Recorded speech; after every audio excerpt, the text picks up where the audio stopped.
Welcome to Big Blend Radio, where we celebrate variety and how it adds spice to quality of life. So, the holiday season is here, and we're going to continue talking about books and gifts for the holiday season. And we have author Cliff Garstang here. You can go to his website, Garstang. I always have to stumble over saying Clifford. I'm so used to Cliff, but cliffordgarstang.com is the website. He's written 3 novels and also has 3 short story collections. And I love your novels and short stories. I think we met you the first time many years ago was with your short stories first, right, Cliff? Think that's right. Yeah.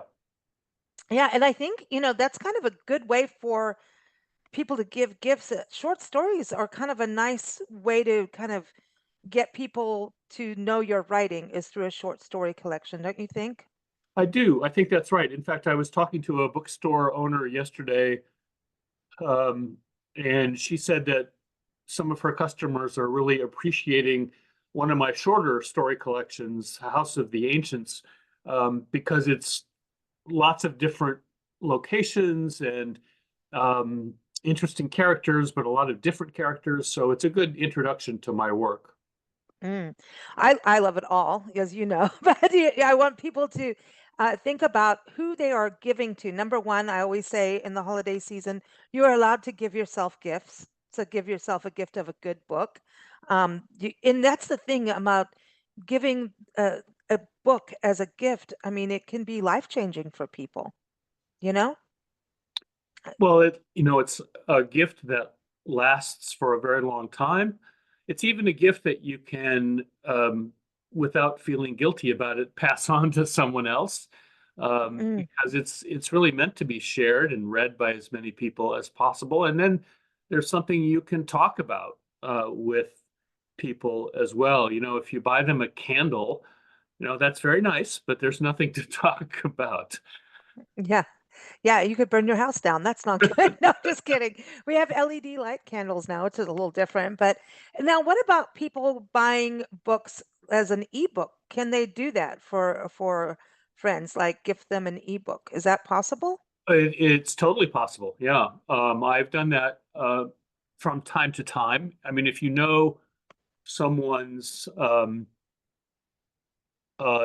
email address and if you know if they have a Kindle or a Nook or whatever they have, you can buy it from the appropriate vendor and send it that way.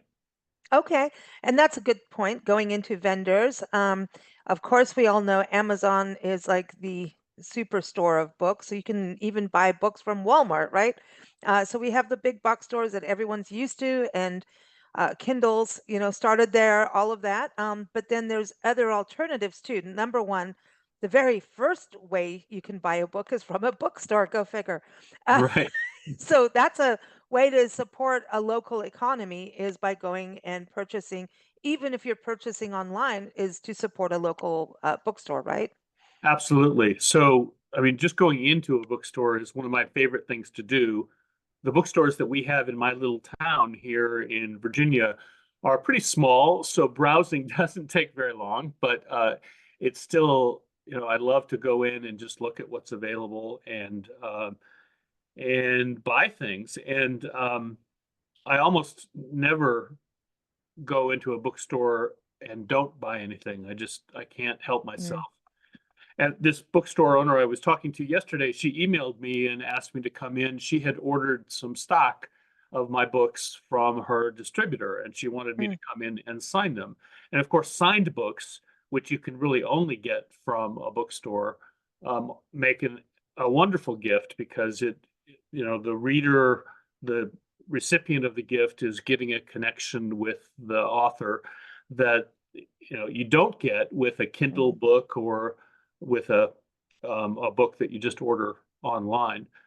But bookstores don't always have what you want, right? If you're looking for my book in Mhm. particular, you go in to a store in Chicago or somewhere, it's not going to be there.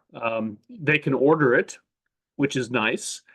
But if you just want it sent to your house, the store that I recommend is bookshop.org. And now Mm. bookshop.org was set up really to compete with Amazon. So it's a great online shopping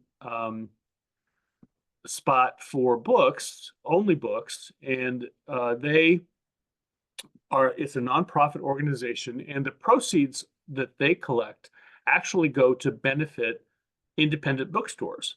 So Okay. when I shop on bookshop.org, I actually specify the local store here that I want to get the profit from that sale.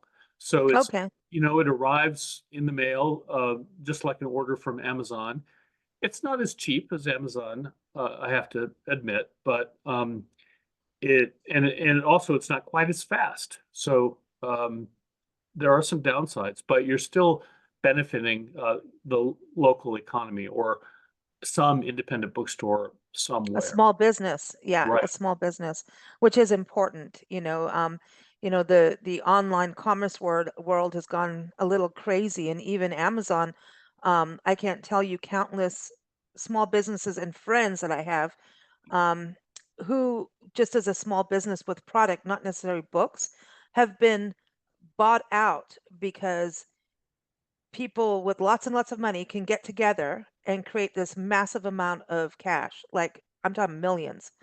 And they will go out and buy out all the small businesses in that are similar, own that stock, and then purchase all the advertising, all of it on Amazon and be able to go international with it because they have stockpiled their money together and the product. And so the small business, that dream is gone.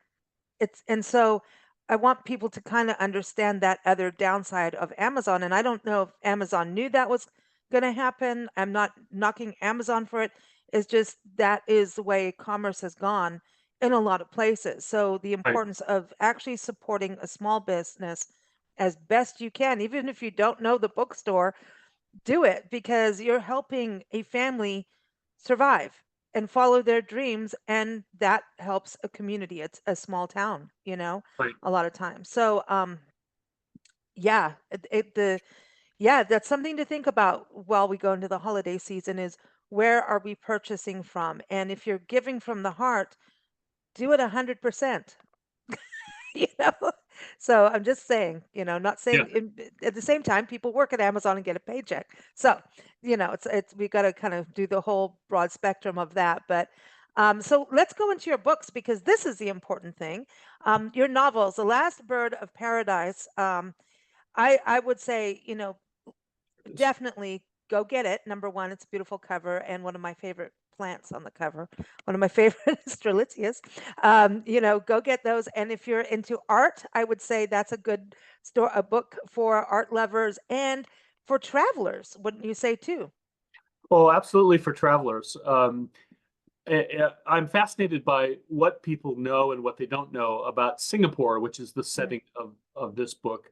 Most people, of course, don't know anything about it, which I discovered when I started. The book came out in February this year, and I started talking to people at stores and other places about the book and the setting, and they're like, "We don't even know where Singapore is," and that's also one of the funny points. One of the wow. characters who's about to move to Singapore, she doesn't even know where it is. Wow. So I started giving a talk about Singapore. I'm giving it again this week, soon, and the talk is about the book, but it's also about the history of Singapore, how it came to be. I'm showing lots of pictures of what it has looked like over the years, because I first went there in 1978 and went Mm. back again and again and lived there for a long time.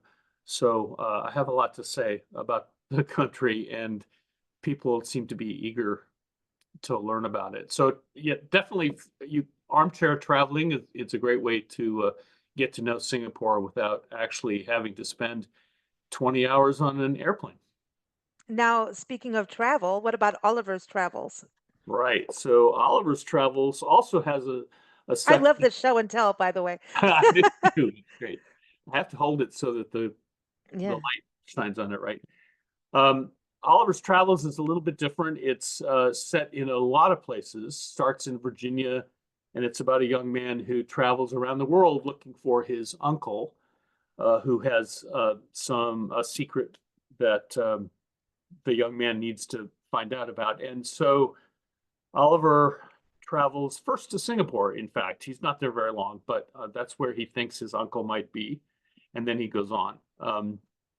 And that was a lot of fun to write because I love to travel, and so it wasn't very hard for me to imagine what Oliver was going through.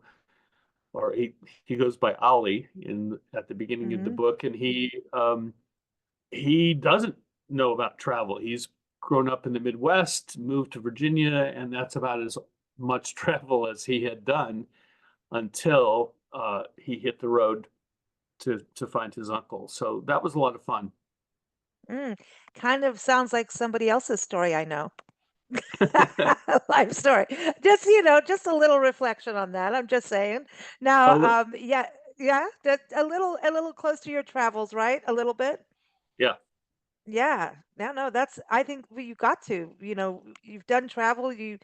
As an author, you pull on life experiences, right? And use that because, hey, why not? You lived it, you know? I do. You know, I have told a lot of people that I really wanted to be a writer when I was younger, right out of college. That's what I wanted to do, but there wasn't really any practical way for me to do that. So I ended up having a career that gave me lots of travel opportunities, and that was fantastic. So I experienced a lot, especially in Asia.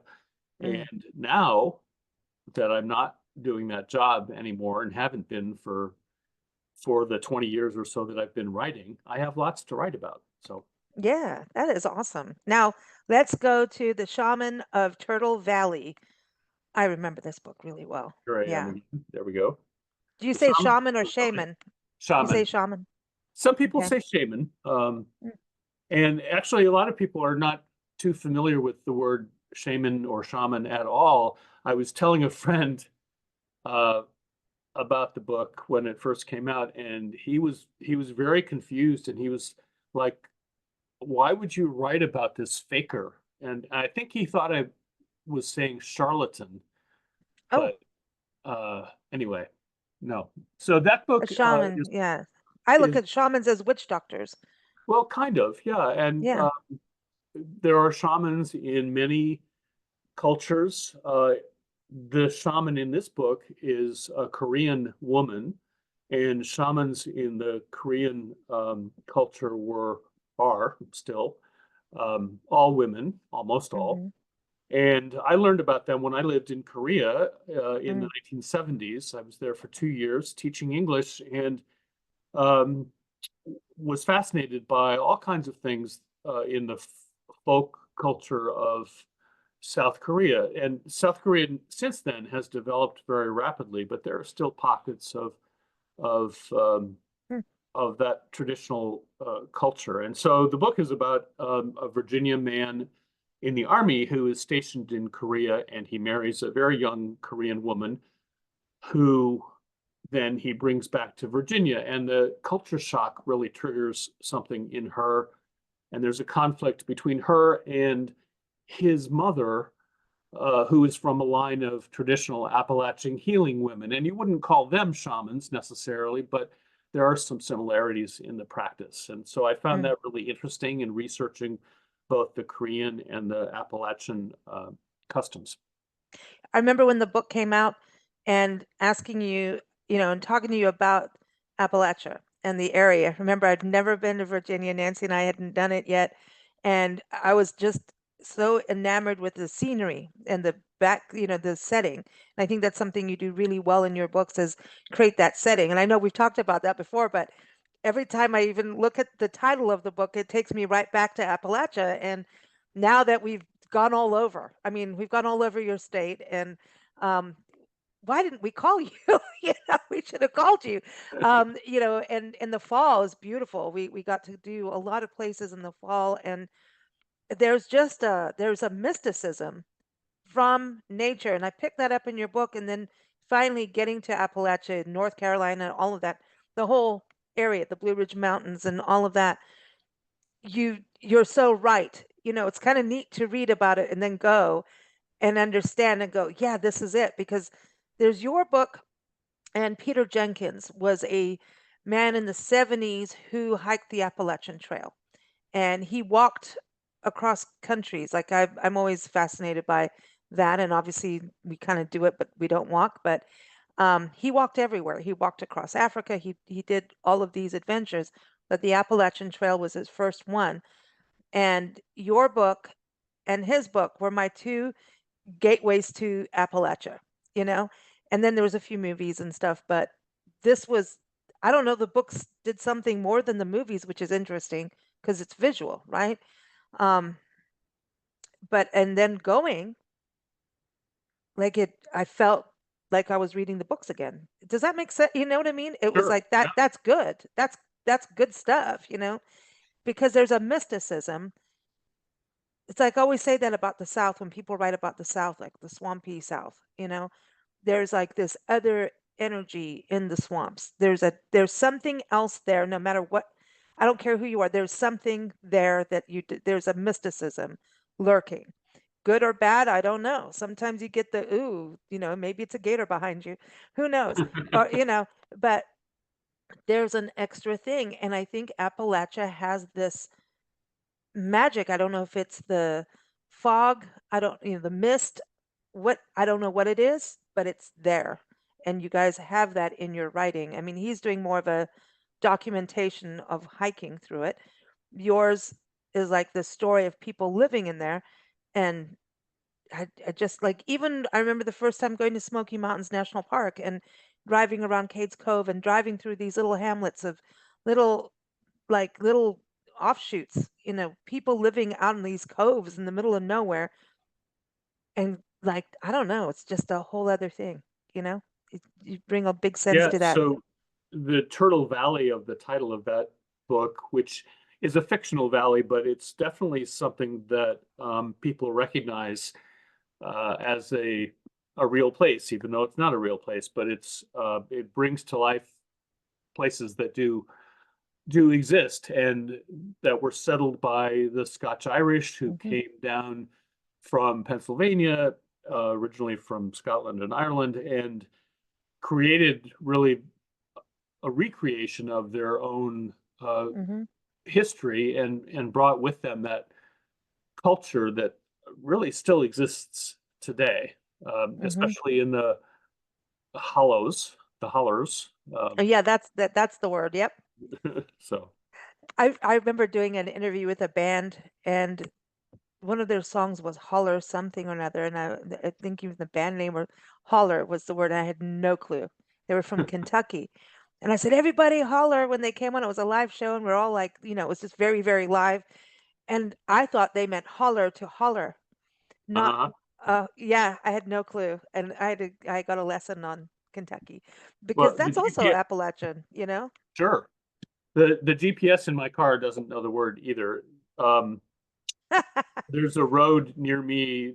The road is Stingy Hollow Road, Cool. um, and my GPS thinks it should be Stingy Hollow, which I don't understand. But Oh, I love that though. I love it when GPS has their own accents, like two things. It cracks me up. I love it. I love it. All right. So those are the three novels, and then you've got three collections of essays, short story essays. So the one about the boys that I can't pronounce, you get to pronounce it and tell everyone right, about that. right. So that's this one. What the Hmm. Jong Boys Know. Jong, You Zhang. know what? I had that in my head to do it from our last conversation. So I would have done right. The Zhang, the Zhang. And I kind of regret using that name, although it's a common Chinese name. But because of the pronunciation, I can almost hardly say it myself because you have to get the at the end, and is it an A or an ah? And so anyway, John Boys. And that book is set in Washington, D.C. in a condominium building, very similar to a building that I lived in Mm, the 90s. And it is about so it's 12 short stories, but it's about the Zhang family and the father in the family, Zhang Fengqi, is a Chinese immigrant, and he came to the United States to study.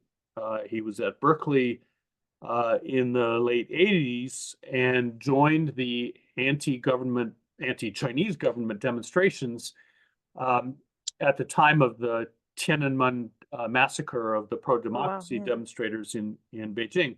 And so he could not go back. So he stays in the country. He marries an American woman. They have two children. They move to Washington. They're both working for the government. And she is killed in an accident on the DC Beltway. Oh, And now he has to figure out how to raise his two sons. Those are the boys of the title, Simon and Wesley. And he explores all kinds of options. He actually goes back to Shanghai to bring his father home to Washington to help. And he also is looking for, as one of the stories calls it, a replacement wife. He wants a new mother for the boys. But the stories are all told from other people in the building, which was a fun way to tell this bigger story about the Zhang family. So we get to know the artists and the teachers and the lawyers, and there's a novelist in the story as well. So you get to know them, but they're also telling us information about the boys and the Zhang family at the same time. I really had a great time writing this book, yeah. and it's had really great reception over the years. I mean, it came out in 2012.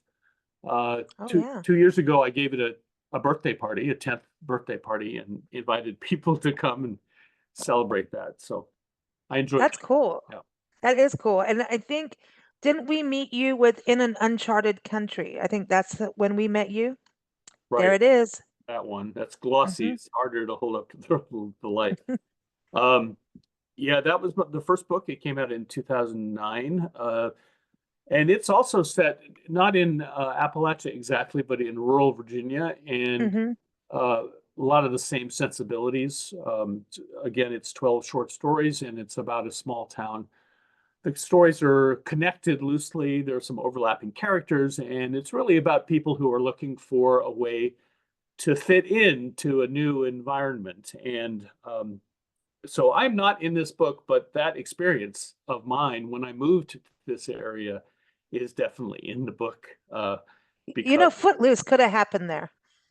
You know, yeah, I'm sure it could. Well, in fact, it's funny. But I saw one review of the book of a woman in Wisconsin, I think, who said it was set in her town in Wisconsin, and I'm like, no, but whatever. It's a small town.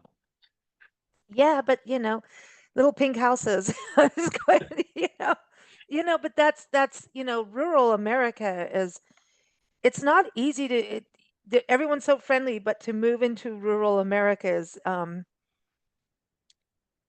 they want you to have history. They won't take you seriously unless you have history there. Right. You know what I mean? Like now, if your Absolutely. parents or grandparents live there and no, a past or something, and no one's been there, and then you move in, you have some, you've got some tokens behind you to get in. You know Yeah, what I and mean? so you're a come here forever, basically, if you weren't born here. So Yeah.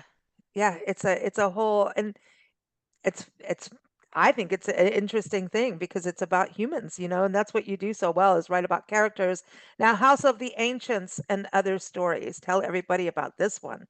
So I realized a few years ago that I had a lot of stories that were more miscellaneous, really, than the other two collections. They were not all linked together. Some of them were linked, others were not, and they were kind of scattered around.